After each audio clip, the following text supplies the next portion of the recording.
Bienvenidos sean todos y todas a Ojalá. El pasado fin de semana, el viernes, la Cámara de Diputados por fin logró aprobar una extensión del estado de emergencia que rige la República Dominicana desde el 18 por ahí de marzo, ¿no? 18-20 de marzo, que fue cuando comenzamos después de las elecciones que se celebraron el día 15. 3 días después arrancamos con el estado de emergencia y lo hemos venido pues reaprobando, alargando. El presidente de la República ha sido claro en cuanto a la necesidad, y no solo el presidente, porque no se trata del presidente. El presidente es como el presidente Danilo Medina, hacen caso a la ciencia, no son como otros presidentes, que se pasaron el tiempo diciendo que no habría ningún problema, que todo venía bien y que esto era una gripecita que se pasaba en pocos meses y que nada iba a pasar y que no había ningún problema. Esos presidentes que asumieron esa actitud irresponsable son hoy esos mandatarios. Hablamos de Estados Unidos, hablamos de Brasil y hablamos de otros tantos. Ellos son los responsables de la mortandad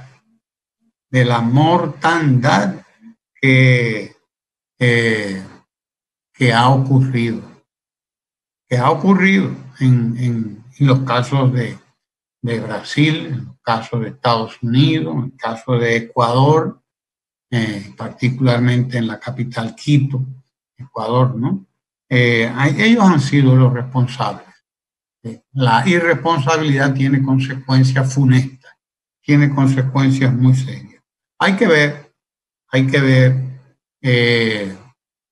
lo que significa para la República Dominicana, el sacrificio que significa para todos nuestros países, el mantener nuestra economía prácticamente funcionando a un 30, un 40% quizás de su capacidad. Eso significa un sacrificio grande, sacrificio para todo el país, es un sacrificio para toda la gente, para todas las empresas, para el Estado dominicano, para el gobierno, es un sacrificio para todo el mundo, pero es un sacrificio que hay que pagar porque eso es lo que cuesta la vida.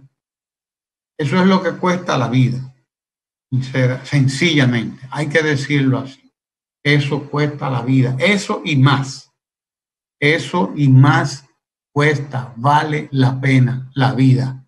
Paralizar el país, sí señor, para que el menor número de dominicanos posible pueda fallecer a causa de esta enfermedad y el menor pueda fallecer o incluso ser afectado ya, que es una gran cosa, y que el mayor número pueda tener la atención médica que requiere cuando sea afectado por el coronavirus.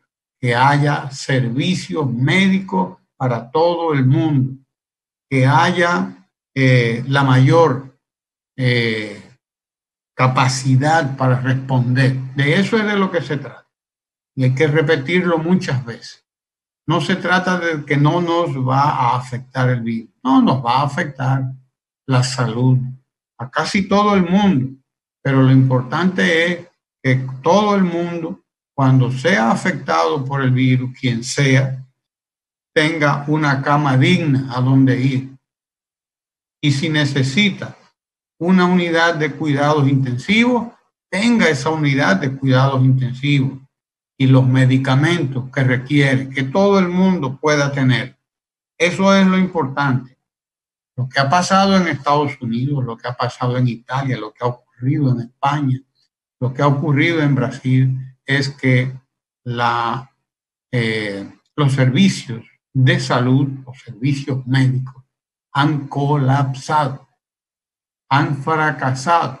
¿Por qué? Por la cantidad de gente que se ha aglomerado, la cantidad de gente que se ha aglomerado en busca de esos servicios, la cantidad de gente que ha sido afectada por el virus. Y esa cantidad de gente grave, en estado grave, tiene que ser hospitalizada. Y si no hay camas suficientes, y si no hay UCI, es decir, unidades de cuidado intensivo suficientes, y si no hay medicamentos suficientes para todo el mundo, es obvio que mucha gente va a morir. Mucha gente va a morir. Y desde luego, ¿quiénes van a morir primero? Quienes van a morir primero son los más pobres, porque los más ricos siempre tienen la manera de buscarse el servicio. Los más ricos siempre tienen la manera de responder a sus necesidades. Quienes no las tienen son los más vulnerables. Son los más vulnerables los que no se pueden pagar el servicio que ellos quieran. Son los más pobres, son los más necesitados. Y esos son los que ustedes han visto enterrar.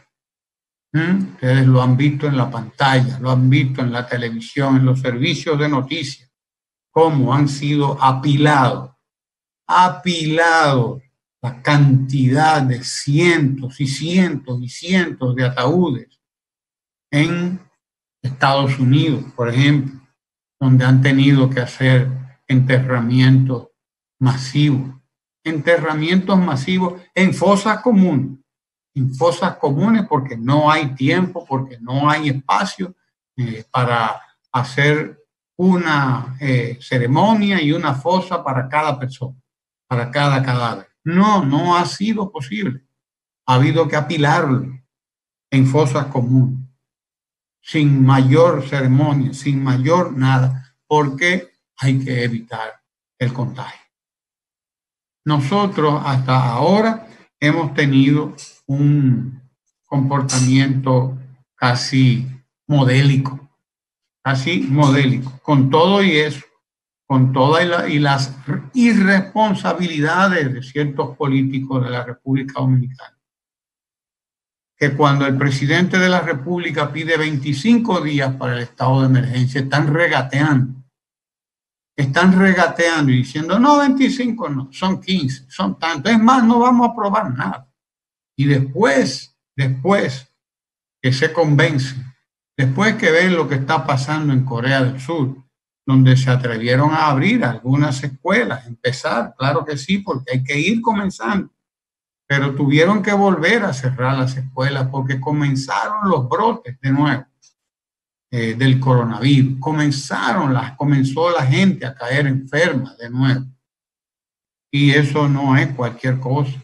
Nadie quiere toparse con lo que se han topado los Estados Unidos y con lo que se han topado Brasil y toda esa gente en Italia y en España. Nadie. Es preferible volver para atrás.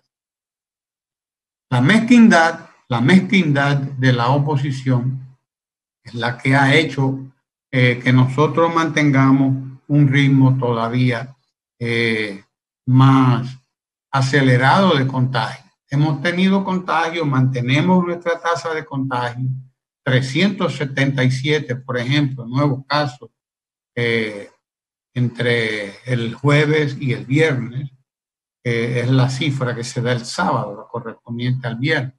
377 casos en los 2 días.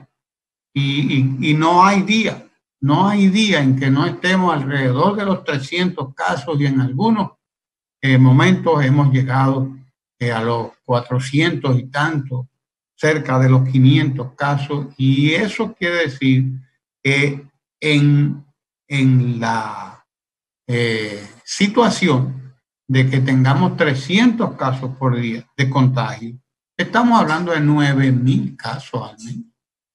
Si tenemos 300 casos por día, si solamente tuviéramos 300 casos por día, eso quiere decir 9.000 casos por mes. Y eso no es paja de coco, como dice el pueblo, no es cualquier cosa. 9.000 casos por mes si nos mantuviéramos en 300, pero en los dos últimos informes hemos estado en 377 casos y en algún caso llegamos la semana pasada a 385 y en otro llegamos a 400 y algo, de manera que no nos estamos quedando en los 300. No nos estamos quedando en los 300, que serían 9.000 casos por mes. Estamos llegando, sobrepasando los 10.000 casos, los 12.000 casos por mes incluso, probablemente. Sin embargo, la respuesta de la población y la respuesta del sistema de salud dominicano ha sido la respuesta apropiada, la respuesta adecuada. Ha sido la respuesta que ha sido admirada, que ha sido reconocida no solamente por la OMS y la OPS, Organización Panamericana de la Salud, y Organización Mundial de la Salud, sino también por la Organización de los Estados Iberoamericanos, la OEI, la Organización de los Estados Iberoamericanos, cuyo encargado en estos días reconoció la manera excelente en que la República Dominicana ha venido manejando la epidemia del coronavirus. Claro que sí, estamos pues entre los países con menor tasa de mortalidad, y eso hay que repetirlo. Nosotros hemos bajado incluso del 3%, la menor tasa de mortalidad y de letalidad también. Es decir, del conjunto de gente afectada, apenas un 3%, muere o ha muerto. Menos del 3%, 2.9%, el último reporte que se hizo, baja la tasa de letalidad a 2.9%. Estamos entre los 10 o 15 países con una tasa de letalidad menor de todo el mundo, lo que quiere decir que hemos estado manejando la epidemia con mucho éxito y con mucha responsabilidad por parte de nuestras autoridades. No obstante la mezquindad y la politiquería de esta gente de la oposición que entiende que el gobierno lo que está es haciendo política con esto de el estado de emergencia. De no ser por el estado de emergencia, nosotros no sabemos dónde estuviéramos. De no ser por la forma en que se ha manejado el estado de emergencia, nosotros no sabemos lo que estuviera ocurriendo en la República Dominicana, pero sabemos, sí, claro, que tuviéramos enfrente a nosotros ahora mismo a la oposición dominicana diciendo que somos unos ineptos, diciendo que somos unos incapaces, diciendo que somos lo peor de la bolita del mundo. Eso lo tuviéramos nosotros, porque ellos han apostado en todo momento al fracaso. En todo momento han apostado al fracaso. De ahí que cada vez que el presidente ha pedido la extensión del estado de emergencia para evitar las aglomeraciones, para evitar que aumente el número de contagios, para evitar que colapse el sistema de salud dominicano, para evitar que mueran dominicanos, porque de eso se trata, de evitar la muerte de dominicanos y dominicanas, evitarle el dolor a las familias dominicanas y evitar todo lo que eso puede significar para la economía. Cada vez que lo ha pedido el presidente, lo que han hecho es un regateo inexplicable, y hay que ver lo que hicieron el viernes y el sábado.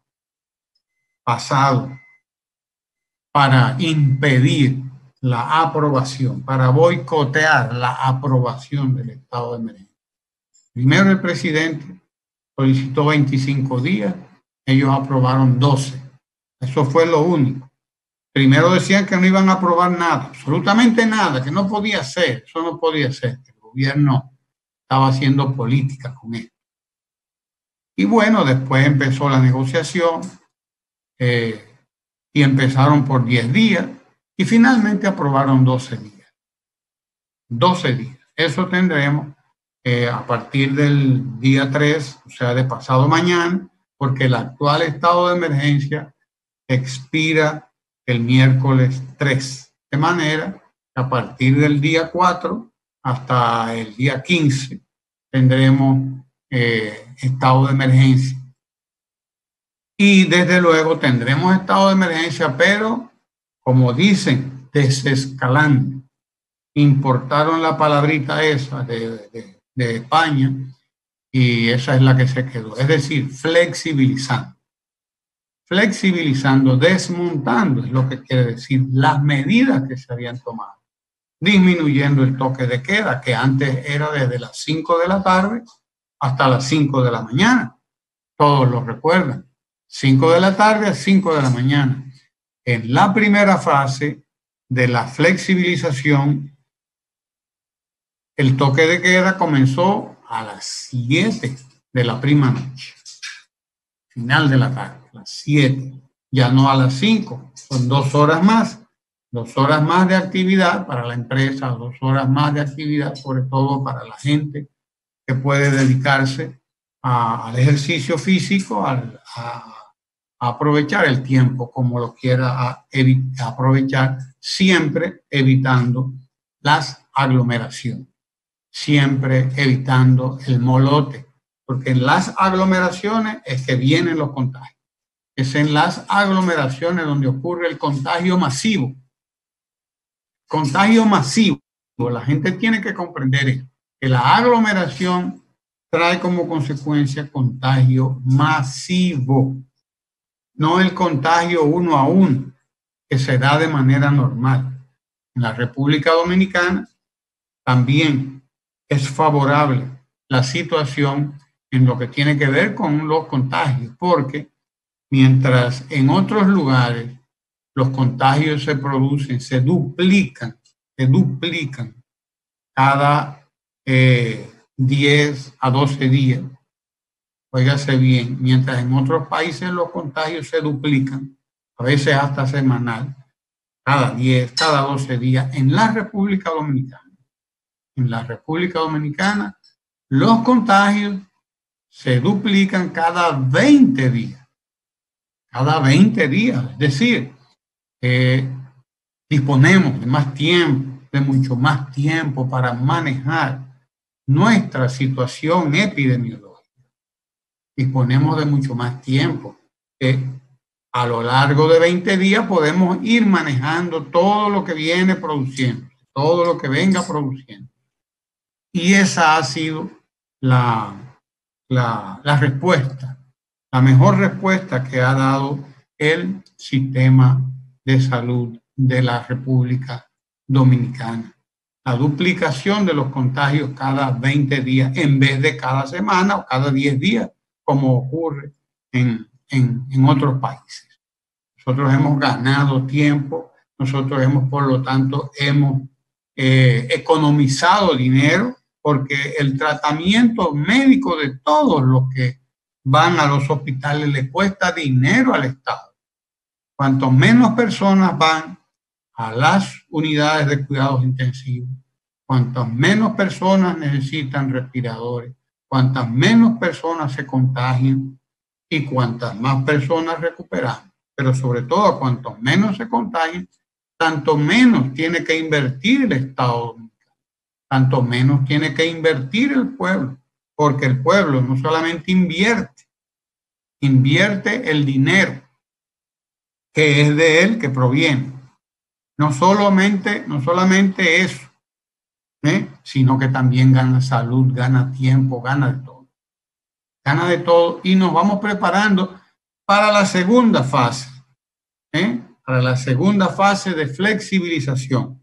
En esta primera fase, pues las empresas han estado trabajando al 30%, algunas un poquito más, las más chiquitas al 50%, porque tienen pocos empleados. Y el transporte público ha estado funcionando con la perfección de un reloj suizo, la perfección con sincronía de reloj, al 30%, sin provocar molotes, sin provocar mayores contagios. La OMSA, la Oficina Metropolitana de Servicios de Autobuses, el Metro de Santo Domingo y el teleférico han estado trabajando al 30%, respetando el distanciamiento físico, respetando todo el mundo el distanciamiento social también. Y el resultado es que hemos mantenido nuestra tasa de contagio. Nosotros hemos prácticamente alcanzado una meseta. No es una meseta quizás como la hubieran querido los epidemiólogos, los científicos, que siempre aspiran al menor número posible, pero hemos tenido una meseta que se mantiene ahí en los 300 casos, en los 400 casos o bajando, no subiendo, sino bajando. Eso es importante, que logremos esa estabilidad, pero más importante aún es la cantidad de recuperados. Cantidad de recuperados que es muy superior a la cantidad de contagiados. Es un dato importante de recuperados. En 24 horas, por ejemplo, recuperamos más de 1,000. Se recuperaron más de 1,000. Hubo un reporte de más de 1,002 recuperados en el último reporte, en las últimas 24 horas, que cada reporte que hace Salud Pública corresponde a las 24 horas del día anterior. Pues en el último reporte, en el último boletín, tuvimos 1,002 recuperados en solo 24 horas, una cantidad que aumentó el número de recuperados, por lo tanto, a 10,559. Es decir, la República Dominicana ha tenido una tasa de recuperación también impresionante que duplica casi la tasa de casos activos. 10,559 recuperados contra o frente a 6,224 casos activos. Óigalo bien, te lo repito, 10,559 recuperados frente a 6,224 casos activos. Es decir, los recuperados superan con mucho a los casos activos que tenemos. Indicador de progreso. Ese es un indicador de progreso en el proceso de enfrentamiento del coronavirus COVID-19 en la República Dominicana. En las últimas 24 horas solamente fallecieron 4 dominicanos. También eso es importante. Hemos tenido una tasa de fallecimiento también muy corta, muy disminuida, si tomamos en cuenta que en la mayoría de los países donde esto ha afectado, pues ha habido momentos en los que se ha subido a 1,000 muertes en un día. En Estados Unidos ha habido 1,000 muertes en un día. En Brasil, más de 1,000 en un día, superando a Estados Unidos. En lugares de Brasil se ha superado incluso la cifra de 1,000 muertes por un día, que la tuvo en un principio Estados Unidos. Nueva York, concretamente. En Brasil ha habido lugares donde ha habido más de 1,000 muertos en un día. En otros lugares ha habido 500, 400 muertes en un día. Nosotros nos estamos manejando con números de fallecidos de un solo dígito. Estamos hablando del último reporte, solamente cuatro casos de fallecimiento, lo cual elevó los fallecimientos en la República Dominicana a 502. Hemos tenido 502 fallecidos en todo lo que tenemos, en 3 meses de pandemia. 502, pero si usted compara con los más de 100.000 en Estados Unidos, que tiene mucho más recursos que la República Dominicana, o con los 30.000 de España, que también tiene mucho más recursos que la República Dominicana, o los más de 30.000 casos que tuvo Italia, con muchísimo más recursos que la República Dominicana también, y ni se diga de lo que ocurre en Brasil y de lo que ha ocurrido en Ecuador. Si usted lo compara, la República Dominicana ha tenido un comportamiento modélico. Modélico en cuanto a respuesta al coronavirus. Estamos teniendo tasas de recuperación, tasas de letalidad muchísimo más exitosas que la mayoría de los grandes países desarrollados que han tenido miles y miles de casos y que cuentan los muertos por miles también. Quiere decir que el Estado dominicano ha sido responsable. Ha sido responsable en el manejo de esta situación, que no nos quepa la menor duda. En las últimas 4 semanas, que es un mes, estamos hablando, 4 semanas, la positividad en las muestras procesadas es de apenas un 18.8%, 18.76%. Eso quiere decir casi 18.8%. Hay que recordar que la semana anterior era de 19%. Bajó, por lo tanto, ha bajado en promedio el 18.8%. Índices que reflejan un desempeño excelente, ya que son de los que se toman en cuenta para medir los avances en el combate de esta enfermedad de la COVID-19. Con nosotros la doctora Yocasta Guzmán, creo que la tenemos ya con nosotros, ¿verdad? ¿Me confirman? Ella está ahí. Estoy por aquí. ¿Estás por ahí, Yocasta? Bienvenida a Ojalá. Hola, ¿cómo están? Buenos días. Buenos días, doctora Yocasta Guzmán, directora general de compras y contrataciones de bienes y servicios del Estado Dominicano. Bienvenida. Muchísimas gracias. Feliz de comenzar un lunes, un 1 de junio, que tiene todavía muchos días por delante para seguir trabajando por el bienestar del país. Feliz de comenzar con ustedes el mes de junio. Sí, mitad del año, doctora. Así mismo, justo mitad del año. ¿Quién lo diría? Porque uno se ha sentido que nos metieron como en una máquina del tiempo y nos llevaron varios meses. Así mismo es. Nosotros acá relajamos un poco y decimos eso, como que hay una máquina del tiempo que te teletransporta del 1 de enero al 1 de junio, y se ha trabajado mucho, pero es tan intenso el trabajo que precisamente eso hace que se note como que hay menos tiempo, y realmente lo que hay es muchísimo más trabajo. Sí, nos quitaron hasta Semana Santa, doctora.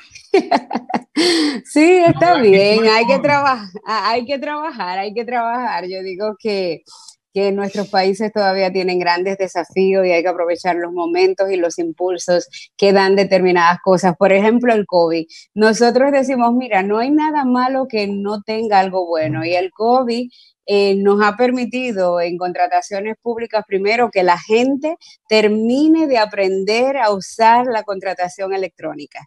Habíamos ido avanzando poco a poco, pero con el COVID hemos dado un salto exponencial, porque la gente se ha dado cuenta exactamente qué es lo que buscamos desde el gobierno, con el portal transaccional, un portal transaccional que fue durante mucho tiempo muy requerido, muy demandado y que vinimos trabajando todo este tiempo, capacitando a las personas a usarlo, y ahora con el COVID nos ha tocado conocer esa madurez que tiene el sistema y sobre todo ha permitido, por ejemplo, que las MIPYMES tengan el 37% de las adjudicaciones en COVID y que las mujeres tengan el 19% de las adjudicaciones en COVID.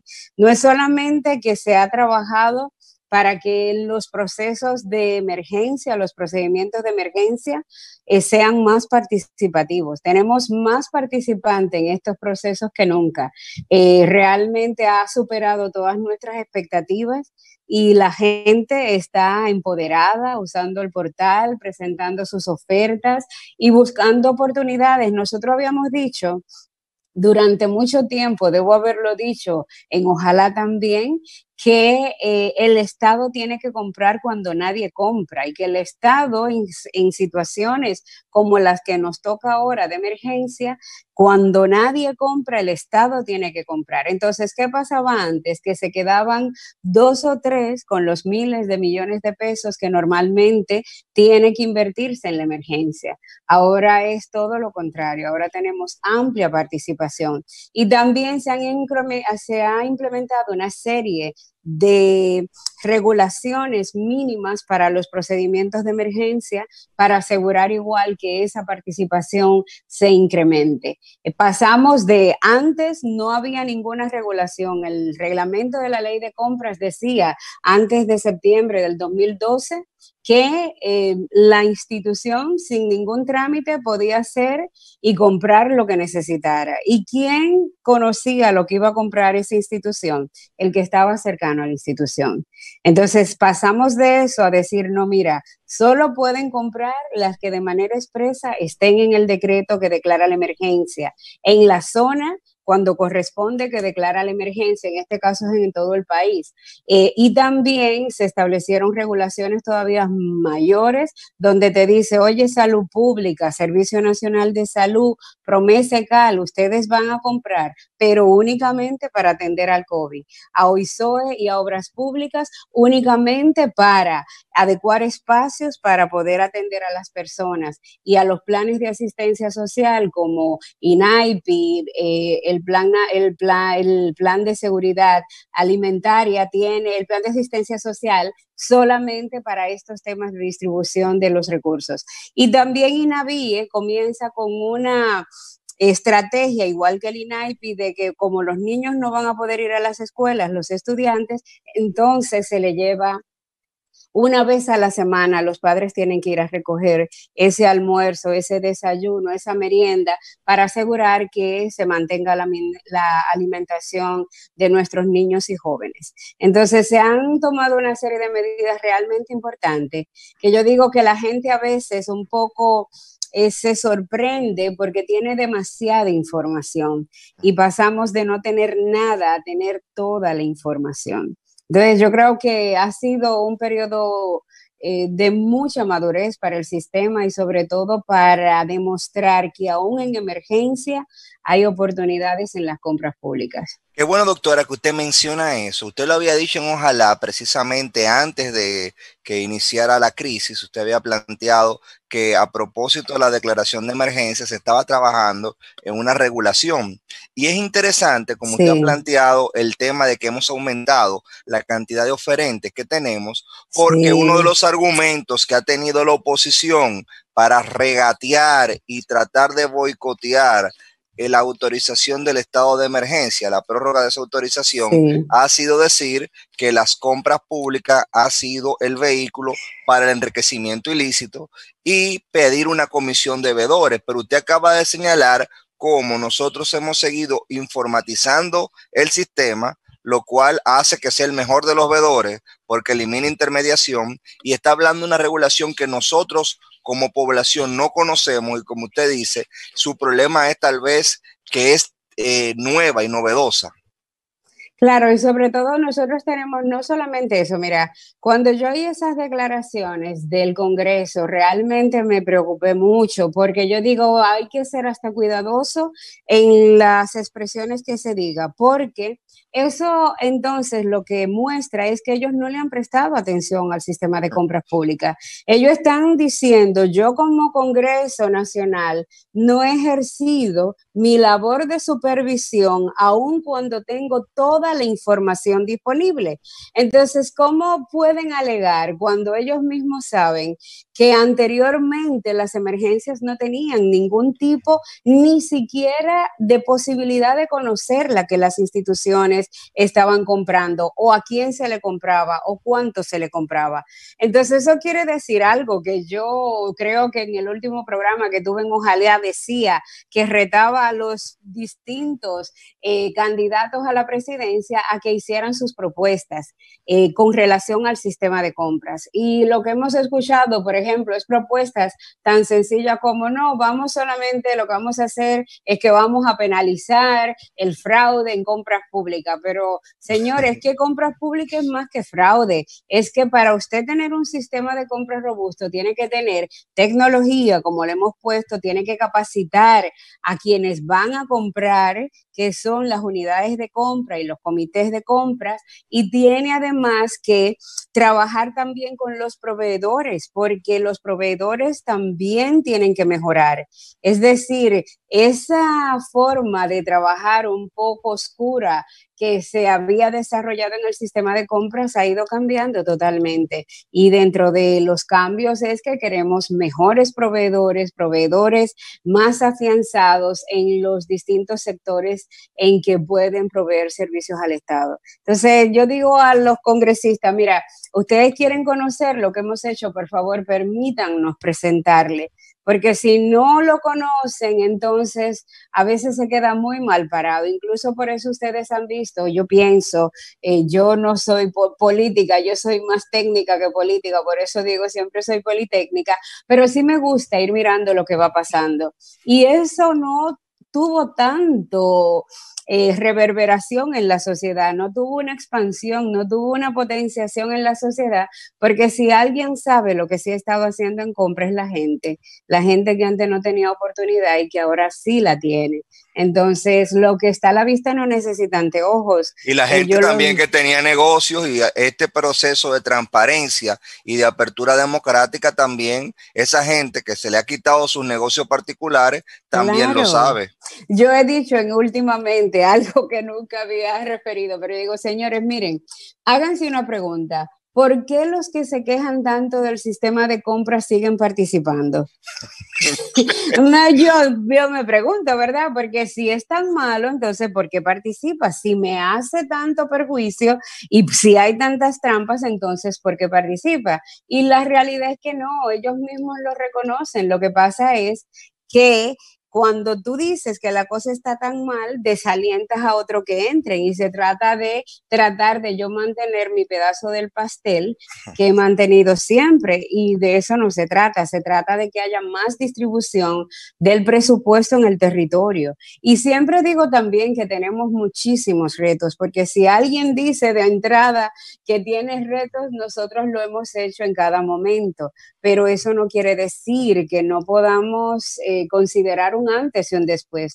Mira, por ejemplo, la gente en algún momento ha considerado que las comisiones de veeduría no han surtido efecto. Y yo digo, señores, es un proceso donde antes nadie sabía nada y usted está invitando a la gente a que participe. Con la comisión de veeduría de procedimiento de emergencia, de estos procedimientos de emergencia, hemos tenido un diálogo extremadamente fructífero. Ellos han hecho recomendaciones puntuales que han sido incorporadas en una guía que contiene las regulaciones mínimas que tiene que tener cualquier tipo de procedimiento de emergencia, los requisitos mínimos, y ellos han hecho unos aportes sumamente importantes. Es decir, mira, a veces dicen, no, es que nos quieren tomar el pelo. No, señores, para nosotros esto es muy serio, es un trabajo muy importante que lo afrontamos con esa misma seriedad que demanda el uso de los recursos públicos. Es decir, nada de lo que hacemos lo hacemos para callar voces, todo lo contrario, le damos la información y el poder para que puedan hacer sus sugerencias y también para hacer recomendaciones a la dirección.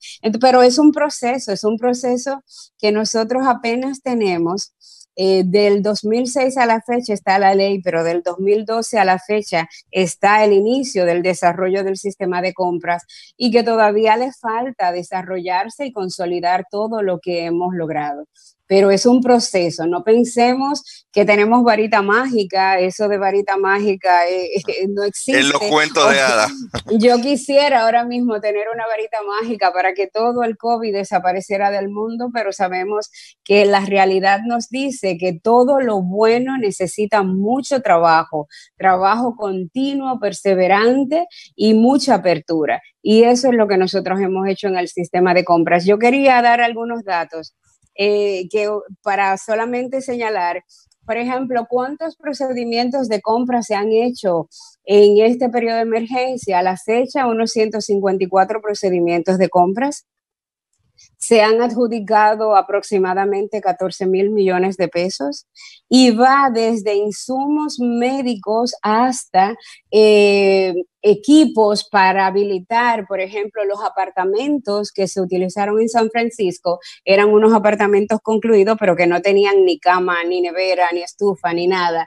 Entonces hubo que habilitar esos apartamentos. Y también ha habido que comprar mucho, y se le ha comprado mucho a la producción nacional. Se está priorizando 100% la producción nacional, para que ese alimento que se lleva a las familias dominicanas sea de los productores nacionales y ellos tengan, aún en esta situación tan difícil, la manera de seguir produciendo. A las MIPYMES y mujeres, por ejemplo, a las mujeres se le ha adjudicado el 19% de todos los procedimientos de compras y se le ha adjudicado 24 veces más, que es el 19% de los procesos, y a las MIPYMES el 39%. Se le ha adjudicado, que son más de 2,262 millones. Y luego nosotros tenemos, y aprovecho que creo que lo referí, pero que ahora nos ha dado tanta utilidad, el sistema de precios. ¿Se acuerdan cuando fuimos con Andrés, que es de análisis? Sí, de que presentó todas las estadísticas y la infografía. Bueno, pues con Andrés y con el equipo de la dirección hemos estado trabajando muchísimo todo lo que es el desarrollo del sistema de precios del mercado público. ¿Y qué es lo que tenemos ahí? A cómo están comprando las instituciones lo mismo. Y también tenemos un acuerdo con una empresa que se dedica a verificar en este tema del COVID-19 cuáles son los precios a los que se está vendiendo, porque acuérdense que con COVID-19 pasó que todo el mundo estaba comprando lo mismo al mismo tiempo, realmente todo el mundo. Entonces hizo que se distorsionaran todos los precios. ¿Y qué hemos nosotros podido verificar con el sistema de precios? Que muchas de los insumos que se han comprado han sido comprados a precios que son menores que el mercado internacional. Por ejemplo, todo lo que es mascarilla N95, guantes, equipos de protección, lo que fueron los respiradores, también lo compramos más baratos, los ventiladores, las mascarillas quirúrgicas, los guantes y las pruebas COVID. Tuvimos nosotros un promedio mejor que el promedio internacional. Y hubo algunos de los insumos que es como la prueba rápida, los overoles, los lentes de protección y el termómetro electrónico, que lo estamos comprando a un precio mayor. y eso depende mucho de cada momento en que haya hecho la compra. Es decir, tenemos mucha información granular que nos sirve para que la gente también sepa que estamos cuidando de los fondos públicos. En muchos países se hicieron compras multimillonarias de productos que no sirvieron para nada. Y cuando tuvieron que buscar respuesta que quisieron reclamar, no tenían cómo reclamar. Entonces nosotros hemos tenido buena respuesta. Hemos hecho un trabajo importantísimo todo este tiempo con talleres virtuales para que la gente que quiera hacer su oferta la pueda hacer en línea. Hemos habilitado una serie de mecanismos para dar asistencia técnica a los proveedores y a las instituciones también, y no hemos dejado de trabajar un solo día. Es decir, la dirección de compras y todo su personal ha estado disponible incluso los fines de semana, porque cuando se dan estos temas de emergencia, nosotros decimos es donde la administración más debe estar presente. Y nosotros sabiendo la importancia del sistema, primero para apoyar a las MIPYMES, mujeres y a los proveedores, pero también para el tema de transparencia y lucha contra la corrupción, no hemos dado un segundo de oportunidad, hemos estado todo el tiempo disponibles. Como usted dijo allá una vez, usted dijo allá la otra vez que fue, que uno de los objetivos de la ley de compra eran mayores que el de la corrupción. Usted lo volvió a mencionar y mencionó los principios de eficiencia, etcétera. Y esa propuesta que usted hizo en aquella ocasión, yo me he quedado también buscando qué candidato, qué persona va más allá de la eficiencia misma, o sea, de la corrupción, y se va a la eficiencia. Recuerdo que ustedes plantearon el tema del punto de vista de los mercados eficientes, que en la medida de que el mercado era más eficiente, el precio tendía a homogenizarse. Y también, sobre todo, que nosotros hemos tenido una gran debilidad institucional y esa debilidad nos iba a suplir de la noche a la mañana, que no era solamente la lucha contra la corrupción. La pregunta entonces que surge, ¿cuántos procesos de impugnación hemos tenido en este proceso, en este periodo? Porque hemos visto esas voces de la oposición que dicen que no podemos darle esto al gobierno para que no siga comprando. Ya vemos que no es verdad, pero queremos saber si había una inconformidad, cuántas impugnaciones han presentado ante compras. Mira, ha presentado la misma oposición. No, realmente yo digo que es un reto que todos los partidos políticos asuman la ley de compras como algo muy importante para el desarrollo del país y conozcan cuáles son los mecanismos que la misma ley establece. Por ejemplo, me acuerdo que el presidente de uno de los partidos de oposición fue a la Contraloría a solicitar unas informaciones que la misma ley y el reglamento establece que debe darse 15 días luego de que concluya la emergencia. Entonces, son procedimientos que, ¿y por qué? Tú preguntarás, ¿y por qué hay que esperar 15 días? Yo digo, bueno, porque primero, ahora mismo lo que al inicio, sobre todo las instituciones estaban haciendo, era dedicarse a buscar lo que necesitaban para poder ofrecer los servicios a la ciudadanía, pero también incluso les decía en su momento que usaran el portal, que no tienen que esperar a que Contraloría reciba de las instituciones la información, porque en el portal está toda la información desde con la convocatoria, cuándo es la recepción de ofertas, cuánto tiempo se dio para adjudicar, a quiénes se le adjudicaron y el precio por lo que se le adjudicó. Es decir, esa información que antes podía hacer imprescindible que 15 días después se presentara ese informe, se va a presentar porque la ley lo establece, pero toda la información está disponible desde el día cero. Entonces, la gente no se da cuenta cómo va cambiando, porque así como decíamos que estos tiempos se van muy rápidos, asimismo va evolucionando el sistema de compras y entonces nos olvidamos de todas esas herramientas fabulosas que tenemos, como es el portal, donde cualquier persona, sin poner siquiera su nombre y sin tener que tener un código de acceso, puede entrar a ver lo que está comprando Radio Televisión Dominicana en sus procedimientos ordinarios, porque los procedimientos ordinarios deben continuar. Entonces, cualquiera puede hacerlo. Es decir, no, nos damos cuenta luego de que no nos informaron bien nuestros técnicos posiblemente de cómo era el procedimiento a seguir. Y por eso decimos, si le interesa, siempre aprovecho la oportunidad para poner la dirección a la orden de cualquiera que quiera conocer la información que tenemos disponible.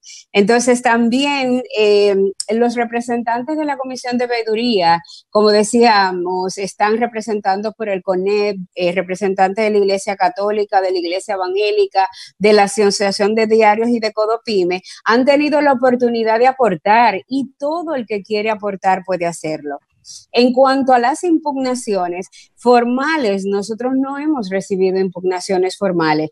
No creo haber visto que hayamos recibido impugnaciones formales. Han habido denuncias, han habido cancelación de procesos. Nosotros hemos estado muy activos cuando vemos que hay alguna situación que debe mejorarse. Normalmente se mejora. Hemos reforzado ese monitoreo preventivo aleatorio que hacemos desde el sistema y cada vez vemos más la importancia de eso. Es decir, formalmente no tenemos mayores requisitos en cuanto a impugnaciones que nos hayan llegado. Sí, nosotros hemos comenzado investigaciones de oficio sobre la base de alguna denuncia que haya llegado. Hemos hecho las notificaciones correspondientes. ¿Se acuerdan del caso del Servicio Nacional de Salud y el Ministerio de Salud Pública, que fueron procedimientos que se cancelaron, pero que quisimos investigar también? Todo el mundo se notificó, muchos han respondido ya, pero hay algunos que no, y tenemos que recordarnos que los plazos administrativos están suspendidos hasta 3 días luego de que concluya la emergencia. Entonces, tenemos que esperar ese momento para que quien no haya hecho uso a su derecho de defensa tenga el plazo que la ley le establece, pero realmente impugnaciones como tales no. Y hay una cosa que sí quiero que la gente conozca también. He visto algunas promociones de candidatos hablando supuestamente de abusos en compras públicas y en que se está aprovechando la emergencia para hacer compras indebidas. Y yo le digo a ese candidato, creo que ese senador, que se acuerde que él también es proveedor del Estado y que él sabe cómo el sistema de compras ha mejorado. Es decir, hay muchos políticos, muchos empresarios que tienen y usan el sistema de compras de manera histórica, no ahora, sino que vienen utilizándolo desde hace mucho tiempo. Es decir, cuando no había información, ellos participaban. Cuando no había transparencia, ellos participaban y ahora, claro está, siguen participando. Entonces, la ley les permite ser proveedores del Estado. Entonces, a estos... A empresarios, a políticos ya, por ejemplo, senadores, diputados, no, pero hay muchos empresarios que ahora están en la política que han sido toda la vida proveedores del Estado, de todas partes, de todos los partidos. Entonces, por favor que digan toda la verdad, no solamente la parte de la verdad que, como decía el otro día el Papa, que me encantó, era una discusión que tenía con unos periodistas, una conversación, y él decía que una de sus recomendaciones a los periodistas era que no solamente buscaran lo podrido y no solamente se enfocaran en lo malo, sino que fueran objetivos y que dijeran lo malo y lo bueno. Entonces, esa política de hacer solo política sobre lo malo, lo perverso, tratar de, si tú te estás muriendo, darte un empujoncito para que te mueras y sobre todo faltando a la objetividad, no hace bien al país, porque si nos ven desde fuera y, por ejemplo, quisiera venir alguien a hacer negocios con nosotros, como si nosotros somos tan malos, entonces vamos a querer que vengan a hacer negocios con nosotros. Como si nosotros somos tan malos, nos creemos que somos nosotros los únicos puros. Yo creo que esa es una posición infantil que no le conviene a nadie. Decir vamos a acabar con todo cuando no han hecho propuestas para eso. Nosotros hemos hecho propuestas y las hemos hecho operativas. Y yo creo que eso es lo más importante, porque hacer propuestas en el aire sin usted decir cómo lo va a hacer, es muy fácil. Lo difícil, como nosotros dijimos en una ocasión, es usted coger una ley que se hizo sin mirar la realidad de nuestro país y aplicarla y tratar de hacer con esa ley lo que hemos logrado hacer hasta ahora, que es volver un sistema que era totalmente excluyente, oscuro y sobre todo excluyente. Para mí la palabra que más le proporciona la dimensión que tenía el sistema antes es exclusión. Hacer un sistema inclusivo donde los MIPYMES y las mujeres han dejado de mendigar favores y reclaman ya derechos. Entonces, esa es la transformación, y este sistema y esta emergencia y esta pandemia del COVID han mostrado precisamente la fortaleza del sistema de compras, muy al contrario de lo que muchos pensarían, porque antes no se podía reclamar porque ni siquiera había acceso a la información, y ahora toda la información está servida como usted quiere. Doctora Yocasta Guzmán, dos cosas importantes para mí. La primera es que me encanta su optimismo, porque ya veo que tiene la guirnalda puesta allá atrás en la... Claro. Como convocando a la Navidad, ¿no? No, esa es de primavera. Lo que pasa es que cuando es de Navidad, se convoca la Navidad, pero esta es primavera. Lo que tengo es frutas y flores ahí. Me encanta. Para que venga la lluvia que hace falta. Claro, claro. A la primavera, muy bien, excelente. Mire, y el segundo tema que para mí es determinante. En estos días analizábamos cuán previsor y y lo voy a decir, cuán progresista ha sido este gobierno de 8 años del presidente Medina, porque primero, la llegada del COVID-19 encuentra mejores hospitales. Así es. Encuentra un 911 que no existía. Así es. Encuentra un Promese Cal, es decir, medicamentos esenciales, renovado, enriquecido en todo el sentido de la palabra. Pero no solamente eso. El COVID-19 encuentra una República Dominicana produciendo entre los 85 y el 90% de todo lo que se consume aquí. Así es. Y como si todo eso fuera poco, encuentra a la República Dominicana con una Dirección General de Contrataciones, de compras y contrataciones de obras, de bienes y servicios del Estado, en una mucho mejor condición que lo que había antes. Así es. Una cosa que uno mejor no hablar de ella. Es decir, ¿cómo se ha sido previsor? La importancia de la previsión, la importancia de trabajar mirando más allá, más lejos, que usted lo ha vivido ahí en la Dirección de Compras y Contrataciones. Así es, así es. No, y ahí te faltó algo también con la jornada extendida en las escuelas, que ha permitido que se le pueda seguir administrando esos alimentos a esos niños y sus familias. Es decir, ha sido realmente previsor y sobre todo ha apostado al cambio que necesita estructuralmente la sociedad dominicana. El cambio verdadero. No, pero seguro es un cambio en los hechos, no en las palabras, porque el cambio al que se ha apostado es a ese, por todo lo que tú has dicho, pero también por cientos de otras actuaciones más que ha hecho el gobierno. Ha encontrado menos hacinamiento. Ahí tenemos Ciudad Juan Bosch, ahí tenemos la Barquita, la antigua Barquita, cómo eso se ha transformado. Ahí tenemos los últimos movimientos de personas que se han hecho de sitios que eran completamente inhumanos para vivir a viviendas dignas. Es decir, se ha hecho una transformación muy, muy grande y muy, muy rápida. Yo digo que a veces lo que Y ahí pongo a veces un ejemplo que dice, mi esposo es ingeniero eléctrico y él dice que a veces lo buscan después que 10 han ido a ponerle la mano a un equipo o a un sistema eléctrico y él lo resuelve muy rápido y entonces le dicen, no, oye, cuando él pasa su factura, no le quieren pagar.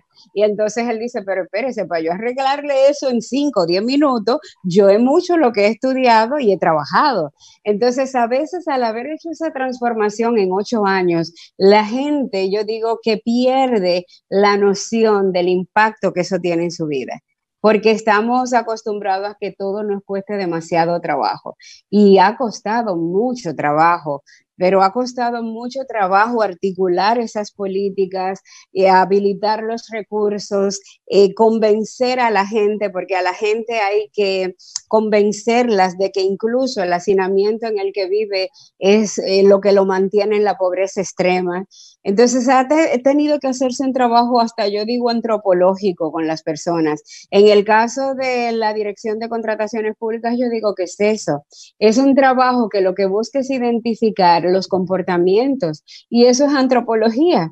Lamentablemente en nuestras universidades va a haber que introducir esa materia de nuevo, esa carrera, antropología, sociología, porque es lo que estudia el comportamiento humano. Entonces, ¿cómo en el sistema de compras, por ejemplo, hemos tenido que hacer ese tipo de antropología, estudiar el comportamiento de las instituciones, estudiar el comportamiento de los proveedores y de la sociedad? Y también en algún momento enfrentarlos a su realidad para que reaccionen y puedan ver que hay otras cosas que son mejor para ellos. Entonces es un cambio de cultura y realmente los cambios de cultura comienzan a verse después de los 10 años. Es un cambio estructural, no es un cambio cosmético. Esto tiene que ver mucho con cambiar las estructuras sociales, políticas con la que hemos estado viviendo en el país.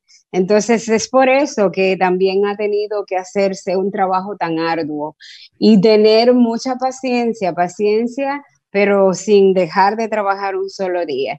Y viendo que al perseverar entonces tenemos los resultados que buscábamos. El hecho de que el sistema se haya comportado como se ha comportado al día de hoy, el sistema de compras en medio de esta emergencia, nos ha demostrado a nosotros que cada minuto, cada segundo invertido ha valido la pena, porque definitivamente tenemos unos resultados disponibles para todo el mundo que nos muestran que se ha sido inclusivo, ha habido participación de MIPYMES, mujeres y sectores productivos, y eso es lo que buscamos, no es más. Yo lo que digo es, si hay algo que demuestra quizás la democratización que ha tenido el gobierno, es la democratización de las informaciones de compras, para el que quiere participar o para el que quiera hacer auditoría. Antes yo no sabía lo que compraba el Estado.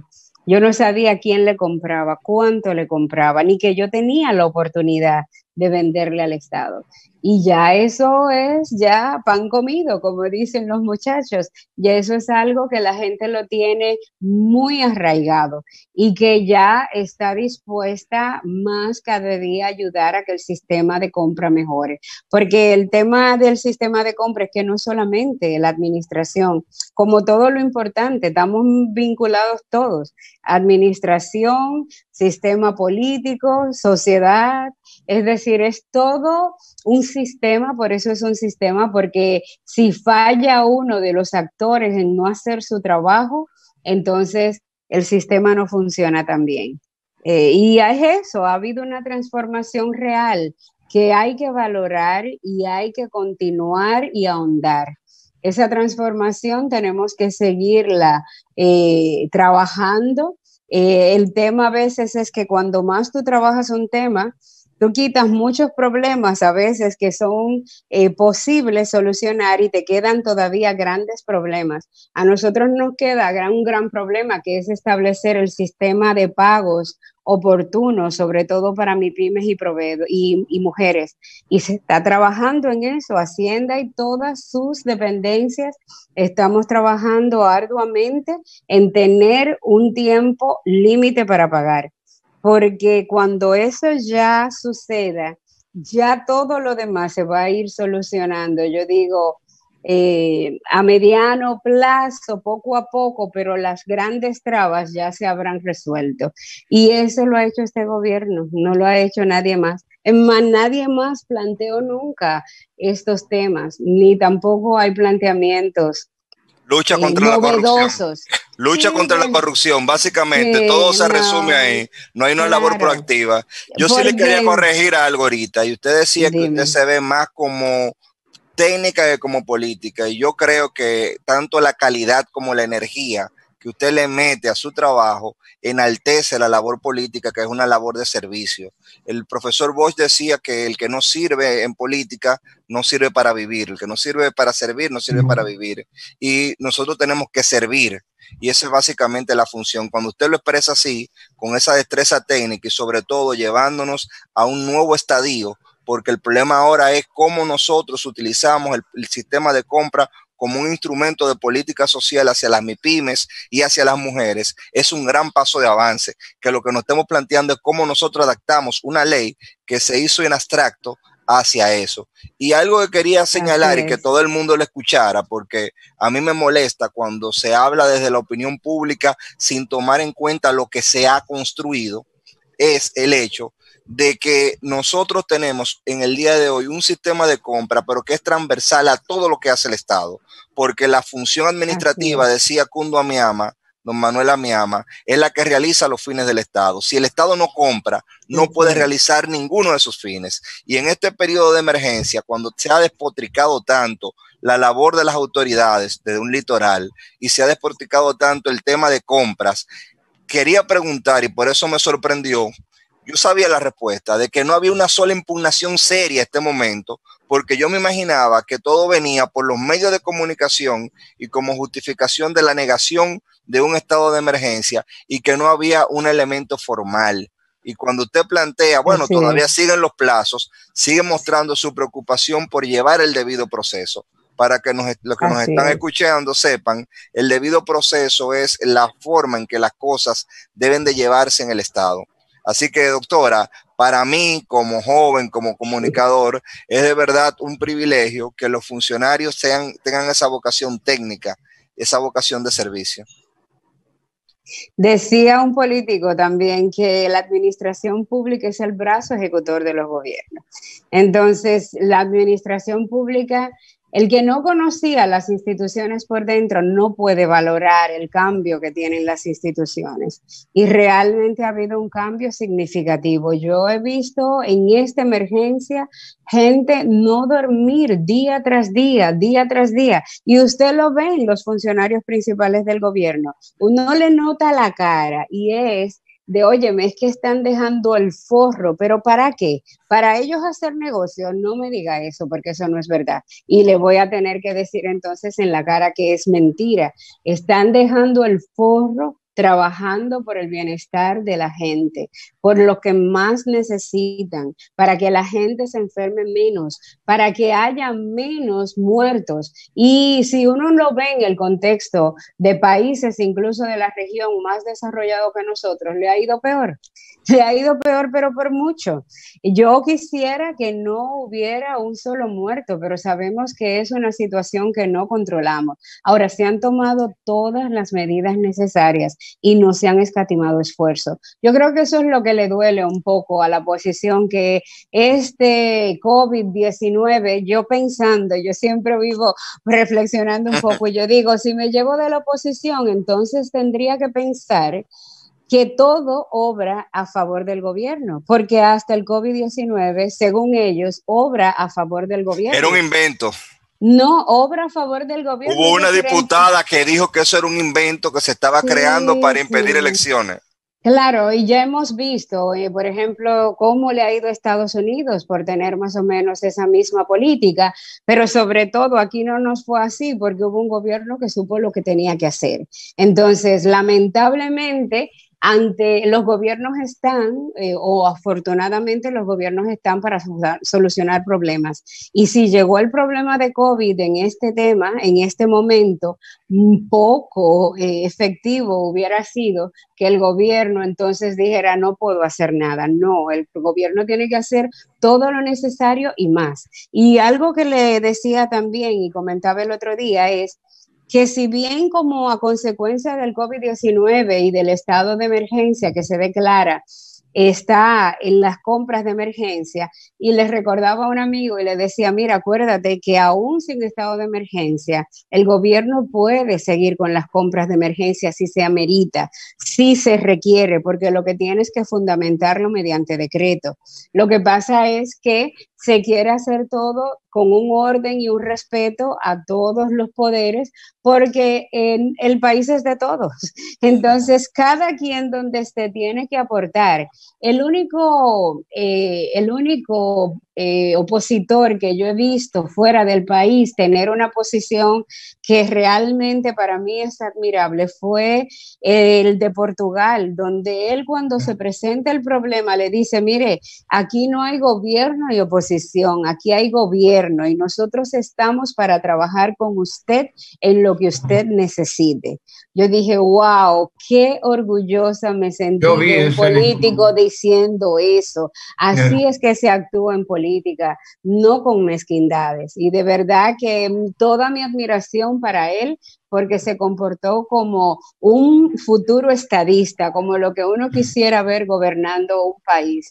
Y entonces es eso, yo digo que el sistema político tiene muchos retos y los partidos políticos, todos, incluyendo el partido en el gobierno, incluyendo la oposición, tenemos retos grandes para saber que cuando hay una necesidad, ahí debemos estar todos, no importa la bandería política, no lo importa. Lo importante es que la gente necesite, lo que necesite la gente le llegue. Y nosotros sabemos que las personas necesitan mucho todavía.